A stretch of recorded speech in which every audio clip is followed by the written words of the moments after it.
So mga katsokor, ang pagpapatuloy lamang po tayo.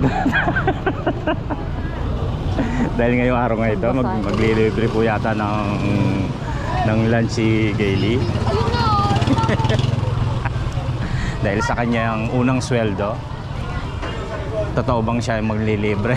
Kinakabahan ako. So mga katsokoran, sama ka, tara.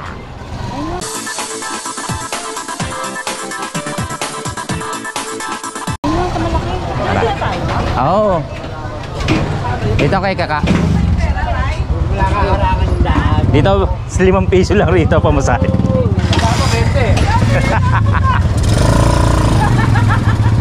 Wala naman tayong tricycle. Ay. Kababos yung kapatid ni Suway. Oo, pinakagwapo po.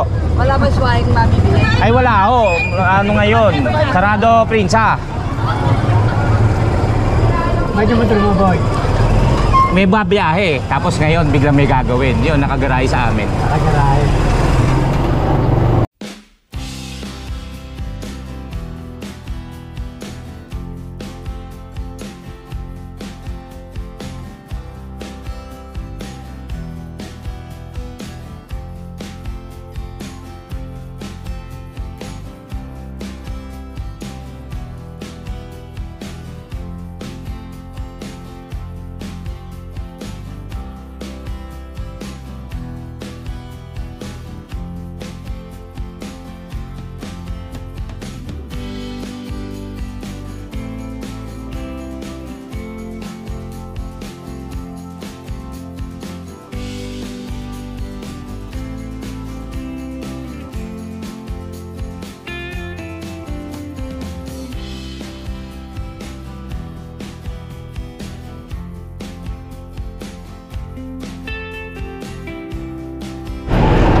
May pause ba yan?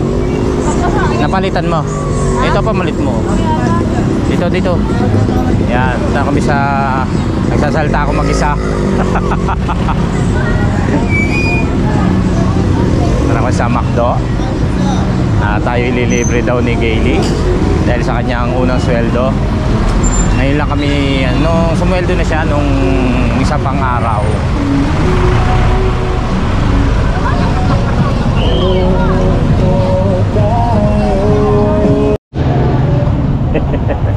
Kitahan.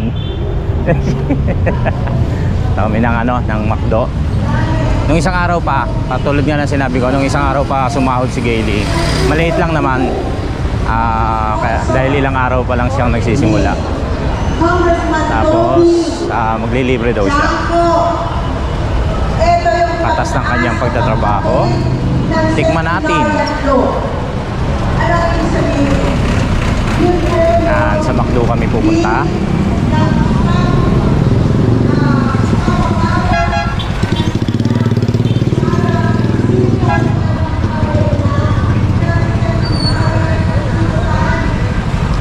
Play. Dito yan sa Hulong Duhat, McDonald's.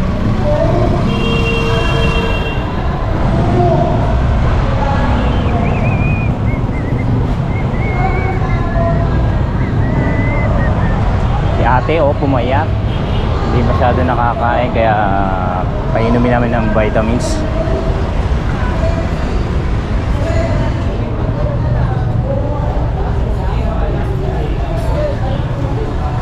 Ano sa inyo?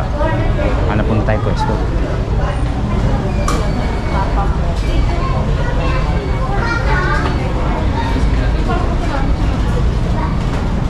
May kwarto ba?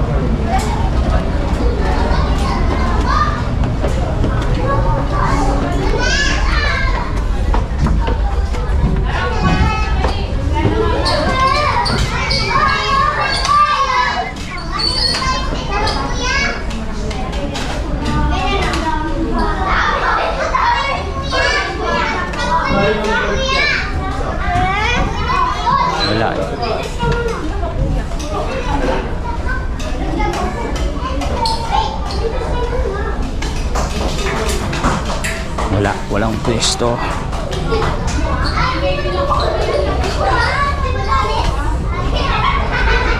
Walang pwesto. Hanap muna tayo.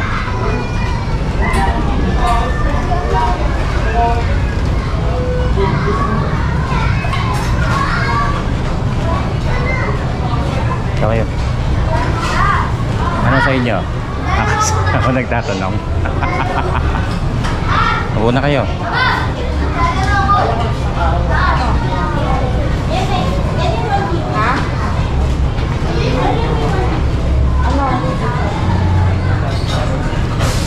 Ano sa inyo?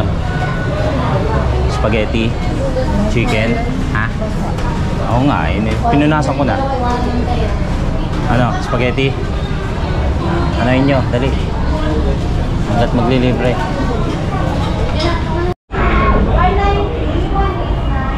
Bali, turuan mo nga ako. Kasi nung nagpunta ako sa SM Lipa, umorder ako, di ba? Hindi ako, nagpatulong pa ako sa, sa crew ng Jollibee. Ah, English. Dine in. Dine in. Ah. Chicken. Saan ang chicken? Saan mababasa yun? Chicken.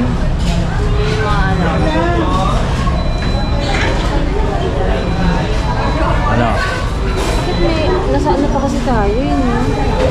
Sige, ikaw na. Nasa... Ayun na, chicken bakdo. Ikaw? Chicken bakdo ka din. Yo, maganda to. Ay, wala. Ito.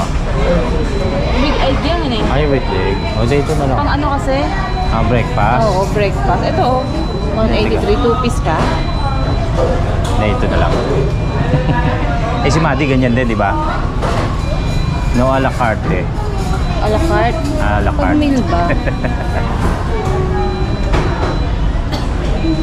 157.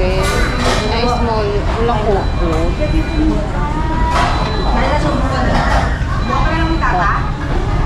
Bakit? Hindi mo naman pinindot yung meal eh.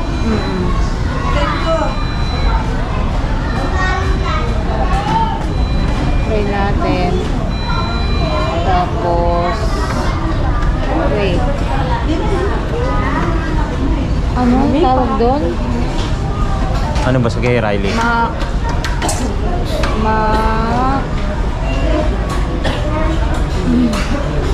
Kay Riley, ano din? Walang spaghetti.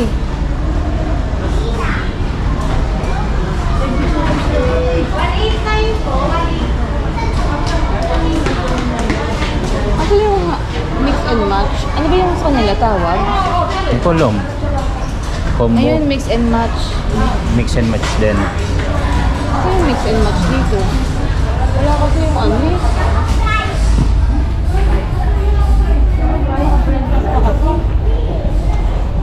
Wala spaghetti. Tanong ko si Maddie. Si Riley. Ha? Tanong ko si Riley. Hindi, meron siguro yan. Ibig sabihin, pag breakfast pa lang, hindi pa sila magtitinda ng, ng iba. Baka doon meron. Tanong mo sa ano?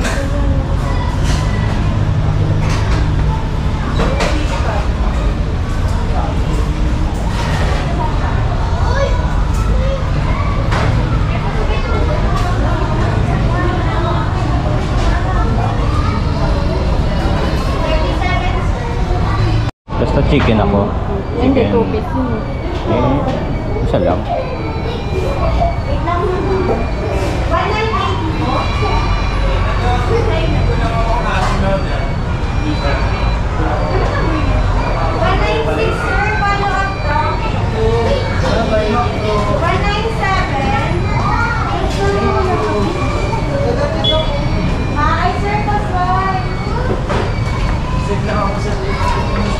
Mix and match yun, no?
Okay, mga katsokaran, after ng mga ilang araw ng pagpili ng o-orderin namin, ilang araw, hindi, sandali lang naman po, namili lang talaga ng, syempre medyo makatitipid or tapos hindi pong masasarapan din naman tayo dyan.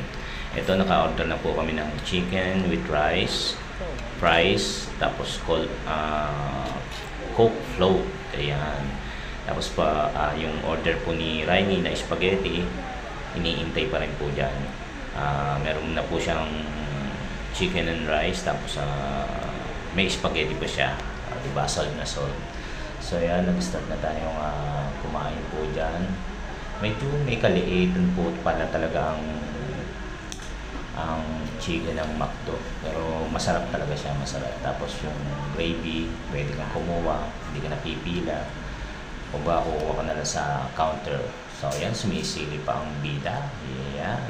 May kukwento ka nga pala ako sa inyo. Minsan, alam niyo po ba mga katsokaran, na minsan ay nagtangka rin po akong magtrabaho. Nung bata pa pala ako, college, bago pa lang akong nagsisimula bilang estudyante ng college, nag-try po akong mag-apply sa McDo. Pero napigilan po ako doon kasi may mga nagsasabi na kinukuha lang daw sa ganyang mga sa service ko ng mga ganyang fast food ay may itsura.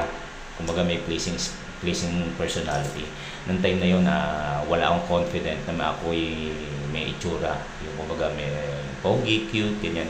Kaya hindi ko po itinuloy yung aking pag-apply. Pero pag umu-order naman po ako sa McDo, dati tsaka Jollibee, sabi ko meron namang parang hindi naman ganun ka-pogi o ka-cute o kaganda, di ba? Kumbaga napigilan talaga ako ng mga sinasabi ng mga tropa, barkada sa akin na gano'n. Pero mga ilang taon nang lumipas, nag-apply naman po ako sa Jollibee Divisoria. Doon naman po ay natanggap ako.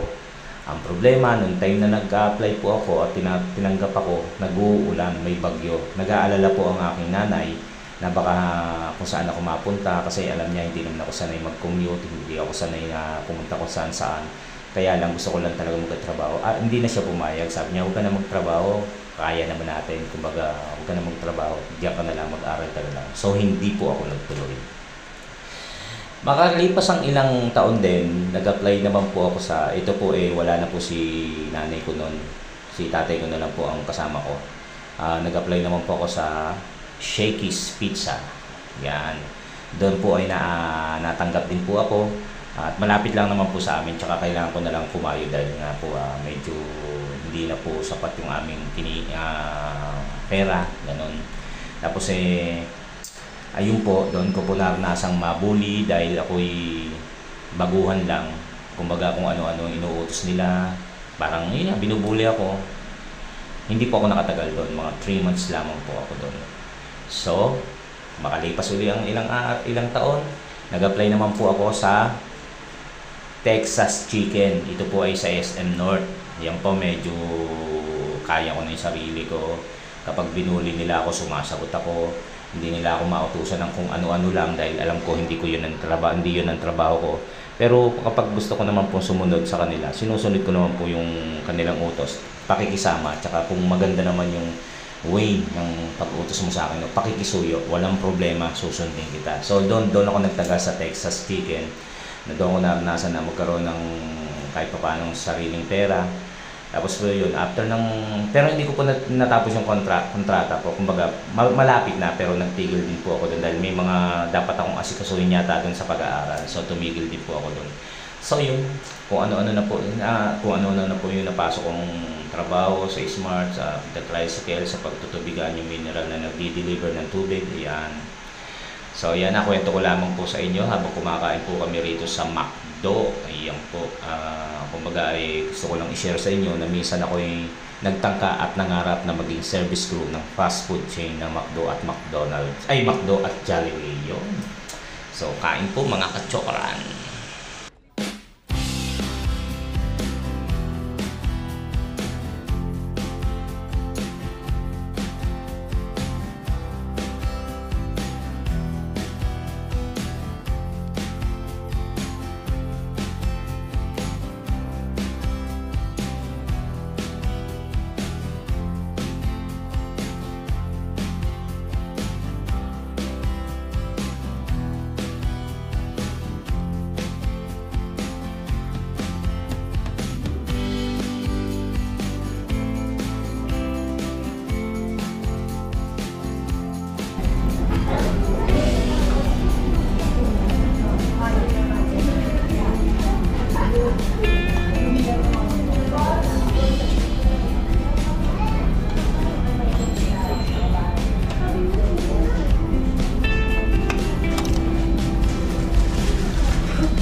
payong.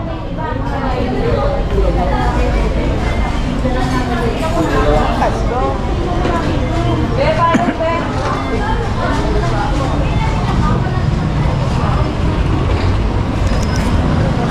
40 na tayo, hindi na pwedeng 30. So yun mga ka-chokoran, uwi na kami. At maraming salamat kay Gaily.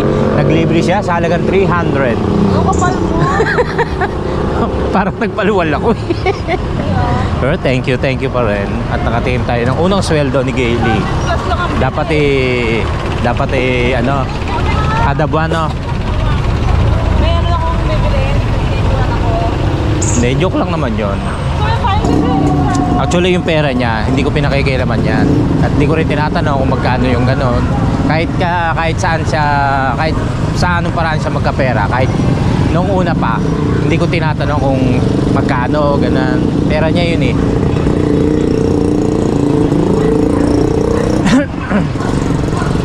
So isang payong, magpayong ka, Madi. Baya mo nga, para maarawan ka naman. Hindi naaarawan eh. Ang payat to. Ayun, pauwi na kami eh. Oh.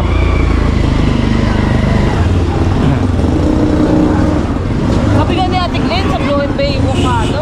Oh, kaya nga. Oh, ay paano? May pasok ako. Tulog pa to. Sa susunod. Talagang Baywalk, maganda araw doon.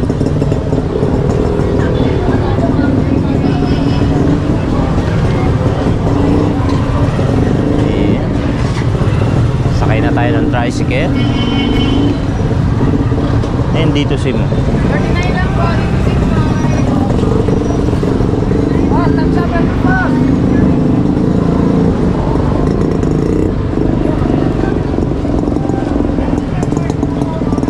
Uwi na kami.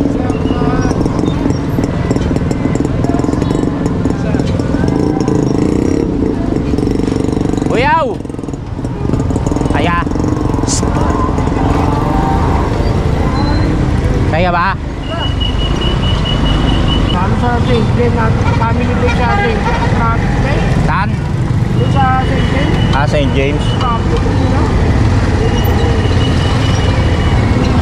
Pa! Shout out! Ayan, traffic niya. Ano?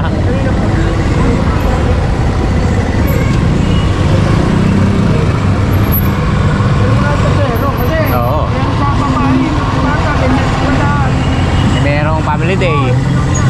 ano, traffic. Okay lang, dapat dito na tayo.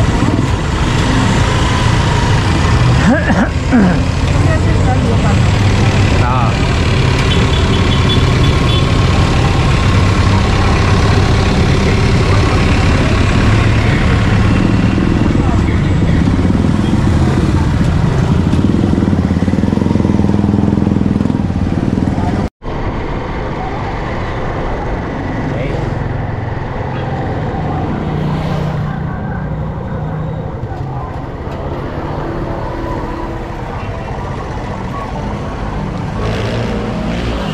Okay.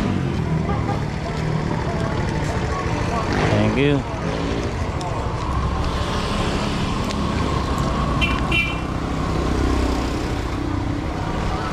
Thank you. Okay, nandito na kami sa aming bahay. Alright. Magulo ang aming bahay. Mamaya pa maglilinis. Maya. Okay. Okay mga kachokaran, maraming salamat po at nakarating kayo hanggang sa dulo ng ating video. Hanggang sa muli po natin pagsasama-sama. At shoutout po sa ating mga Soward Fam, Team Kapanalig, kachokarans, mga OFW at mga solid viewers. At doon po sa mga talagang solid na sumusuporta po sa atin sa Team Kapanalig. Maraming salamat po. At ito po nga, maraming salamat din kay Gaily sa pagpapalibre. Wow! Sana kada sahod. De, joke lang yun, may pag-iipunan siya eh. So yun mga kachokaran, hanggang sa naway lagi tayong nasa mabuting kalagayan at safe kung nasaan man po tayo naroroon. Hanggang sa muli po natin pagsasama-sama. Tara, I love you.